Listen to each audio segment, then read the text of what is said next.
Welcome, ladies and gentlemen, to the King's Cup tournament.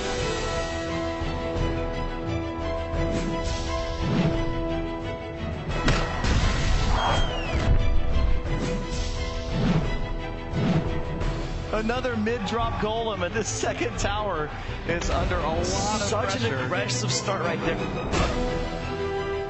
This could be the whole tower. He's going to take the tower. Oh, listen to the crowd.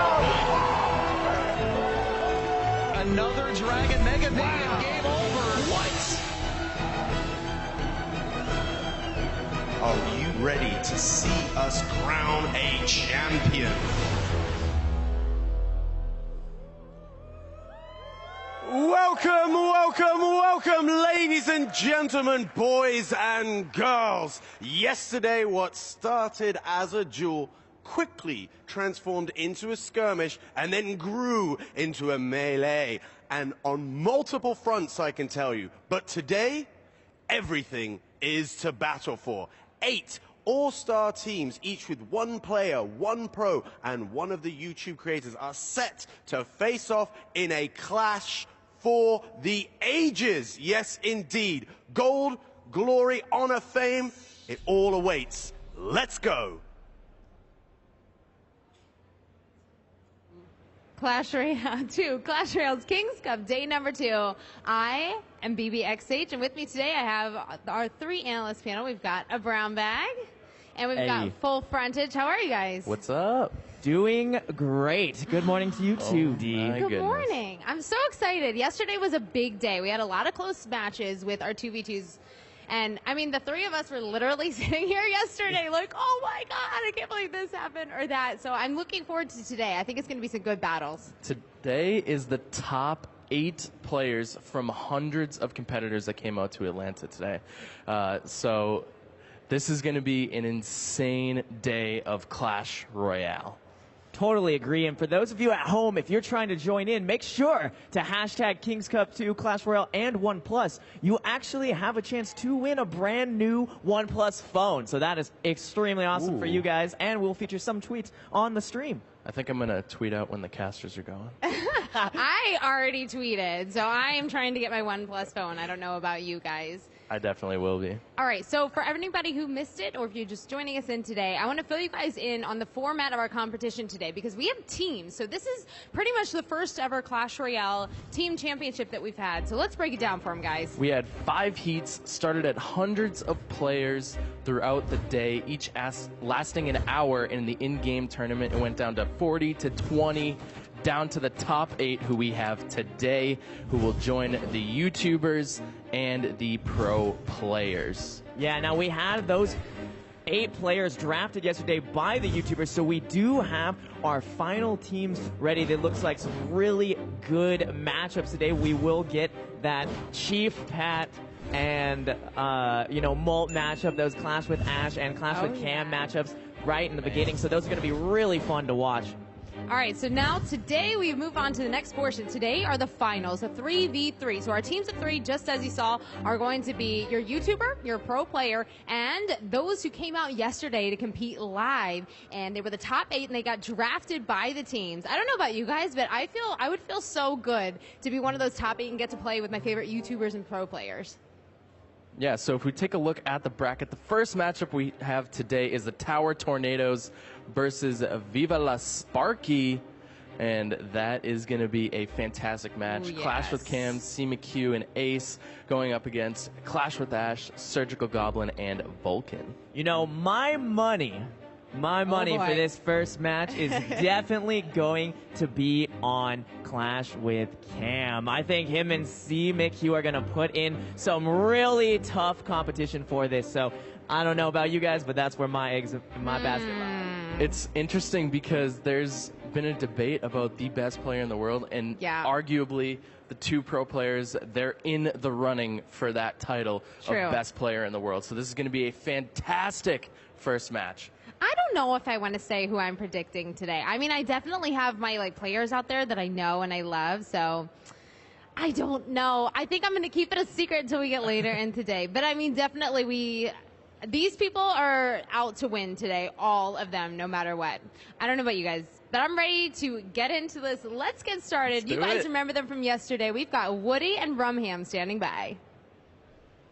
Many thanks, BBXH. We are so pumped for this final day of competition. The King's Cup 2 has been the biggest Clash Royale tournament in the entire world, and it really has become an international event with players from continents far and wide finally reaching that top 8 spot and joining those teams up at the center stage. Rumham, what are your central thoughts on the day? One of the most important things for a great esport is consistency. You want to see the same players event in and event out, and the King's Cup 2 has been the most challenging Clash Royale tournament in history, and the results show. 19 of the top 20 players were known accomplished pros, many Crown Championship Global Series players, many players who have won thousands of dollars in past events, including some people from King's Cup 1. The rich get richer. Right. So the great thing is that we know this game is able to get down to the best players in the world, and we are seeing 8 of the very best joining the biggest YouTube creators and the most accomplished Crown Championship Global Series pros. Absolutely. And my favorite thing from yesterday, though,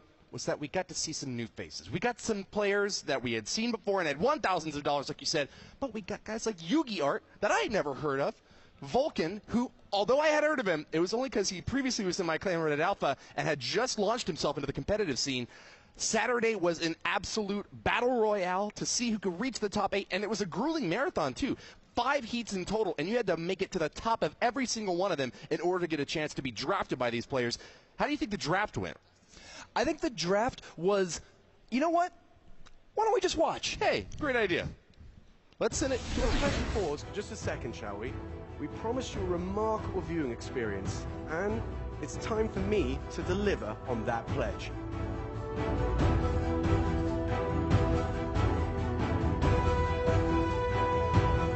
I think he's about to get it finished off. Golem Explosion gets the kill, and TMD, Yao and Molt. The killer combo. This cannon card might be leading to a 3 crown for Yugi Art. It's starting to look like it. There's a lot of damage stacking up from Yugi Art's push, and there's no brakes on this crazy train.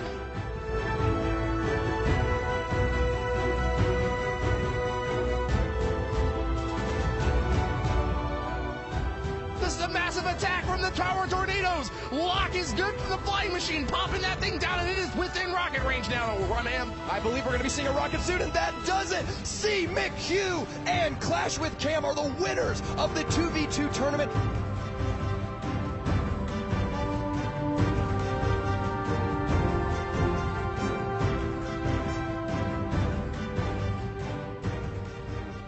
I love how when you see them playing on stage in that film, like they go from like playing intensely, and then you just see all the emotion, no matter what it is, all over their face. I think that one of the funniest moments was when Nick at Night just stood there and he was like, "Oh no, Oh, you yeah. didn't just do that." Not believe that double rocket play. We saw some really good 2v2 matches yesterday, and I'm excited to see some really great matches today. I think out of all the tournaments I've seen online with 2v2, Yeah. that was probably the most intense one I've watched. Oh yeah, that was Like that- pretty epic. And I hope to see more 2v2 competitive now. Like, that was insane.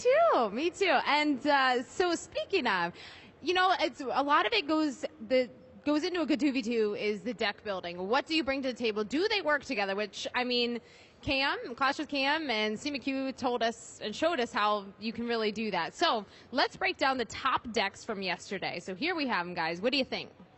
2 Golem decks, 2 Three Musketeer decks. I think that says kind of a lot where the meta's going. It's beatdown and heavy pushes, 2 most expensive cards in the game at 9 and 8 elixir. So obviously we see the pump in there to kind of mitigate the amount of elixir spent with the Three Musketeers and with the Golems, but heavy decks are predominantly in the meta right now. You know, that's actually something that I want to talk about. We see Pup in 4 out of the top, 5 decks, and that's a really interesting pick because Pump is one of those cards that's really good if you get it firsthand, but if it's your last card, it can really, bite you for taking it. It's a really like a risk pick for a high reward, and we've seen that it actually paid off for a lot of these players in this tournament. Yeah, with Pump, it's definitely one of those cards that high risk, high reward. You can get punished for it easily, and if we look at the top 5 cards, Number 2. Whoa, look at Pump. That is interesting. And I mean, like you said, Pump is kind of a risky card sometimes, especially if you start out with Pump. You can easily get punished quickly. And sometimes it's better to start with it so that you get it on the table, you get that elixir quick, but other times you're like, oh no, I don't know what they have. And then all of a sudden I've got a Goblin Barrel or something quick coming to my tower. Yeah, one of the most memorable moments, sorry, Isopa, but Oh, gosh. in CCGS spring season, Isopa played a Pump and Tin 2 rushed with Giant Night Witch and immediately got a 3 crown. So that just goes to show how badly you can get punished for playing a Pump at the start. You know, and since we saw a lot of Golem decks in this tournament, you see the support cards that play better with Golem decks follow. So we'll see, you know, the Ice Golem instead of the Knight being taken a lot, you know, the Zap over the log and other things like that. So that comes into play too. Yeah, I think Zap, in the start of the heats, we saw Log as the most popular card. True. Towards the end, we saw Zap, and I think that adds to the skill cap. Zap is a very high skill cap card. All right, guys, let's watch these pro players, YouTubers, and draftees from yesterday. Here we go. Let's get started with our first battle. Yes, indeed, it is time to get things underway here in the arena, which can mean only one thing for me. I have the absolute honor of introducing our first team. So, ladies and gentlemen, please join me in welcoming. It's the Tower Tornadoes, led with Clash with Cam.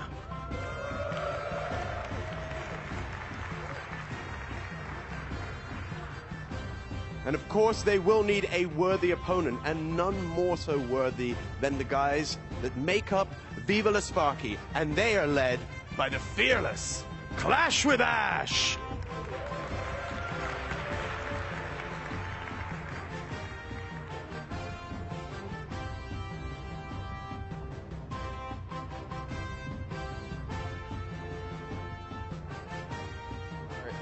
Two of the top, all the YouTubers are great, but these guys are like at their A game. They came prepared. Oh, yeah. I was talking to Ash a little bit before, and I think he's got something up his sleeves, even though he's wearing short sleeves. You but know something I don't then. he's got something up his sleeves. I'm excited to see what he's bringing out. You know, it'll be really interesting. Ash has been saying this whole time that he's been really worried about playing up here, that he's like, oh, I don't know if I'm going to be able to, you know, perform at the level of some of these other guys. So I think that I'm kind of excited to see what he brings out too. And if he has something really interesting for us, I'll be really excited to see that as well. This is going to be Clash of the Titans all day today. I mean, these are the matches that we die to see. These are some of the, I think, best YouTube videos that we see are the pro players versus the YouTubers, or how do they play, what do they do, what decks do they choose. So this is, I mean, all in one. That is our entire day today. Yeah, these YouTubers are also the only two YouTubers here with Clash in their name. Oh, true. Clash with Ash and Clash with Cam. I know. So who's better? We'll see. We'll have to find out. Yeah, the original Clash with will be determined by this match today. The loser has to change their YouTube channel. No, I'm just kidding. Absolutely. It's going to be a wonderful day today. And, I still don't know about my prediction. You guys still sticking with yours? Still on the fence. I'm on the fence. Will not tell us who she's really rooting for. I see how it is, playing people's advocate. My money is still on Cam. Cam has been calm, cool, and collected throughout this whole tournament, and I think he's going to really bring it today. I'm going to play devil's advocate and go with my man Ash. That leaves you on the fence. I know. I mean, we have Tiebreaker. 8 teams today. And now, you know, they have 3 players on each team, so they get to choose who is going down to battle each time. So it's either going to be the YouTuber, it's going to be their pro, or it's going to be their tournament winner from yesterday. So I think both of them look like they're ready. They look like, I saw Clash with Ash holding up his little thumbs up, so I think we're ready to go. Let's get into it. All right, this is going to be a really exciting match. Now, this is the #1 seed against the #8 seed. So the Tower Tornadoes won yesterday. They had their pick of the top 8 players, and they chose Ace Royale, who we might be seeing later in this match. But for this first game, Clash with Cam, red in the top, Clash with Ash, blue along the bottom, and Clash with Ash opening with a Pump, as BBXH mentioned, one of the most popular and powerful cards in the game. That's right. And on the other side, Viva La Sparky, of course, chose Vulcan. And none of these guys are going to be, bowing down or out easily. They're all top players, and just because they were 8th seed doesn't mean that they don't have a great chance of winning. 1v1 is a lot different from that 2v2 battle. Clash with Ash starting up with an Expo, though. He's playing a big, heavy deck really fast here. Tesla to support it on the back, but I don't know if he's got enough juice to defend against this big Mega Minion flying up top. From what I can gather, Clash with Cam is going to have a really hard time in this matchup. His deck is Balloon Cycle, a deck that's trying to quickly play balloons over and over again, using spells to support them to connect it with the tower. Downside of that deck, besides, Ice Golem, Miner, and Mini P.E.K.K.A., not a lot of things to stand in the way of an Expo, and none of those cards have a ton of hit points. I think that the Balloon could actually be really great against the Expo, though. It flies in pretty slowly, but if the Expo is right at the river there, it can deal massive damage to buildings, and all you kind of need is an Ice Golem to be able to block out the shots from that Expo. The killer thing that Clash of Ash might be able to bring to bear here is if he's got a big spell, he might just win from the cycle. Very good point. I think if we see a balloon like that at the river, you're going to see exactly that. Tesla Tower plus Ice Spirit, 5 for 5, can take out the balloon. And the archers get blown up by the Death Bomb, though. I think that's a positive elixir trade for Clash with Cam. Oh. The Death Bomb from the balloon is actually really punishing, and it got bigger recently. The balance change that happened a few months ago made it a little bit easier to play around, and looks like Clash with Cam used it to great effect there, and he's not really worried about too much. As we get into double elixir time, he's going to be cycling balloons back to back to back, but the Tesla will get a little bit more strong for Clash with Ash on defense since it lasts the same duration, but you got twice as much being thrown at it. The trick for Clash with Ash is using the Elixir Collector to control the tempo of the game. Clash with Cam doesn't have any way to really invest Elixir. Every time he hits 10, he's got to do something and attack you. But Clash with Ash can sit back, play defense, and rely on the Elixir Collector to give him a massive, unsurmountable advantage. And then once he has that, then you drop the Expo. Oh, the Mega Minion barely survives, and that was a crucial exchange for Clash with Ash there. Keeps that bomb off the tower, and although they're both at 1,800 hit points, it's going to be his turn to attack now. Expo locks onto that Ice Golem, and Frosty the Snowman's going to keep any connection from being able to get delivered here. No!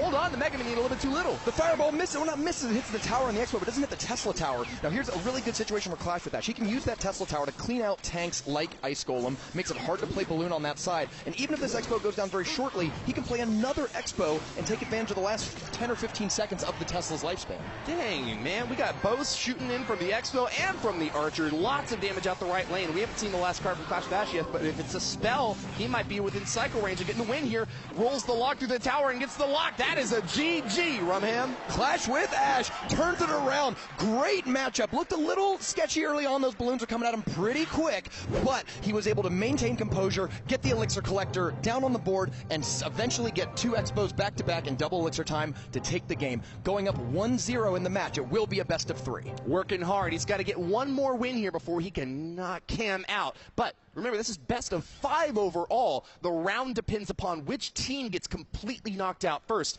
And with 3 members on the team, you can get rid of Cam, but that's a killer squad that is backing him up there. You see up on the King Tower, C-McQ and Ace Royale on his team.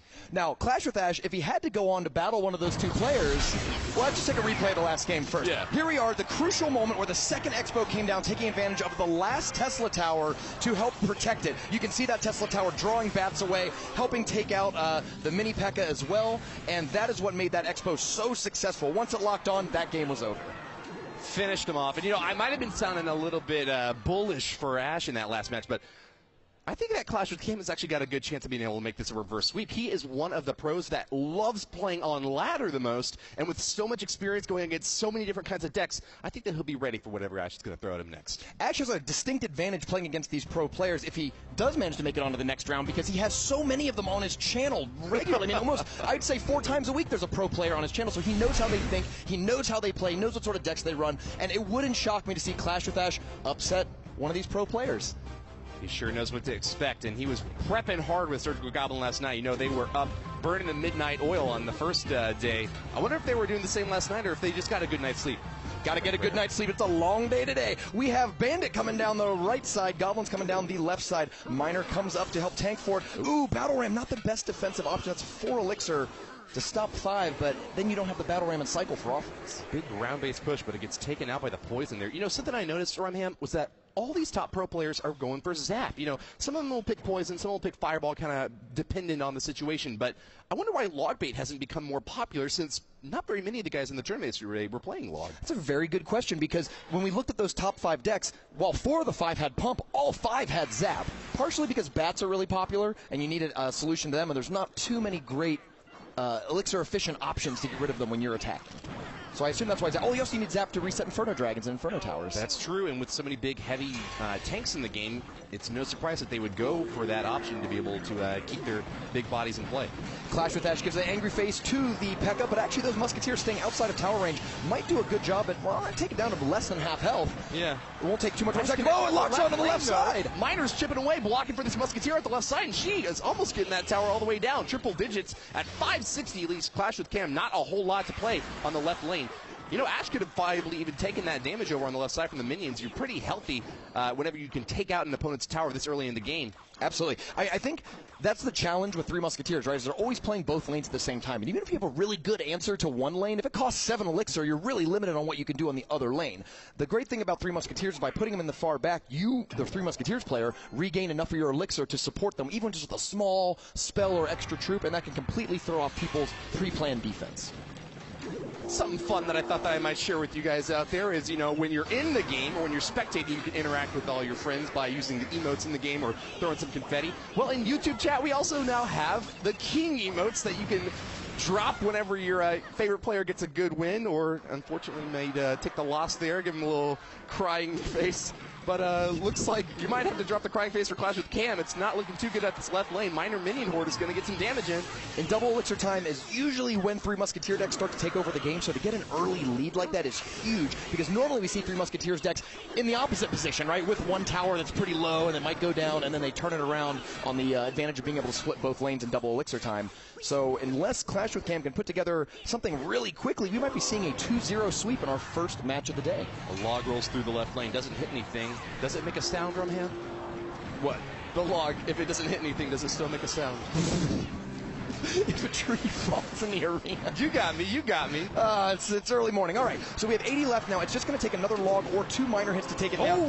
Thumbs up comes there for Clash with Ash, and 2-0. Surgical Goblin has been teaching him well. A huge upset as Clash with Cam and CMQ in yesterday's 2v2 tournament barely took any losses as they marched their way to the #1 seed, and here they are, down a person already. Dominant day 1, but hey, any given Sunday, as they say, Clash with Ash takes the first win, and it's going to be up to Cam to decide which of his 2 minions are going to join Ash in the arena and try to take on a king and dethrone him. With 2 of the best players in North America, you can't really choose wrong, but that was a snap decision as CMQ takes the stage. One of the strongest and definitely the most consistent North American player. We're talking Super Magical Cup Season 2 champion, #2 finisher in the spring season, and again for the Fall Crown Championship season, again has taken one of the top seeds. #2 indeed, and there's a good chance that we might be seeing him in London a little bit later. You know, I actually saw him over on Twitter bragging about the fact that he got a new deck and took it, or a new account rather. He took it from 2,800 trophies to 5,300 in one single day. What? That man can grind the ladder like no other. How many wins is that? I mean, that's like, I mean, even if you just divide by 30 and you're like, okay, like the gap, it's still playing like 150 ladder games in a day. I'm bad at math. But that's a lot of ladder wins to do it in one day. 2,800 to 5,300. Yeah. I'm not at 5,300 like now, today. Well, there you go. Teach me, McHugh. Teach me. One day to get what took you an entire lifetime. That feels bad, man. Yeah, that's why we're watching. That's why we're watching and talking. He's seen everything that can be thrown at him, though. And the interesting thing is, the pros up at the top of the ladder in the top 200 are really familiar with just having all sorts of you know, different decks thrown at them, but kind of are used to only certain decks. You know, there's about 9 or 10 decks at the top of the ladder. So Clash with Ash is taking the other. He's got a grim look on his face because he's fighting an uphill battle right now. CMQ, very strong player. When was the first time you remember CMQ winning a major tournament? Oh, it was a lot. It was over a year ago. Must have been Super Magical Cup. That was the main primary competitive tournament in the early days of Clash Royale, and CMQ's been around forever. He made his name in 15K tournaments. I remember the week before 15K tournaments came out, nobody knew who he was. The first week of 15K tournaments, he had won multiple of them, and people were going, who is this new face on the scene? And he hasn't gone away since. Here we are, taking thing, and looks like opening up with a Hog Rider. Yeah. Said he hasn't gone away since, much to the chagrin of his opponents, whom he's stomped time and time again. So CMQ playing Hog Rocket. Uses them both great, right? Hog to punish the Elixir Collector. You know your opponent's low on Elixir. Uses Rocket to take out the Elixir Collector to prevent Clash with Ash from pumping up too much. From what we see already, I think Clash with Ash is playing that Expo deck that he played in the last match, and we'll have to see how CMQ can adapt to it. I think you're right about that. And that Rocket spell, you know, is something that you want to throw at the pump to prevent it from getting that Elixir advantage, but it's also something that works pretty well against the Expo. And if CMQ doesn't have something big out in front to tank those shots, like the Knight, or something heavy that can, whittle it down quickly enough, like the Hog Rider, he might be in trouble if he can't get that key combo to wipe out the Expo. So that's why the Tombstone is actually placed in the middle. The Skeletons are never meant to be a threat. Rather, he's using it as a way to prevent you from playing your Expo. Because if your Expo's to take all this time shooting through Skeletons, then Tombstone, then the Skeletons will come out of the Tombstone, plenty of time for the defender to get a Knight down, react, get their spells queued up. And that's why that preemptive Tombstone was played. Let's see. Good analysis there, Rumham. Well, we've got a Tesla on defense. 4-for-4 trait in Clash with Ash's favor. If he's able to get that win condition out of CMQ's hand and not let it strike his tower, he's going to be pretty happy. It looks like he didn't have it for the first Hog Rider attack. But an even bigger hit coming in from CMQ now. Knight and Executioner is a great combo at taking out pushes big and small, ground and air-based. Let's see if he makes it to the tower with this attack. And I'm willing to bet that 8th card in his deck is a Tornado, allowing him to pull all of the defending troops together and hit them all at once. Now, he doesn't need it right here.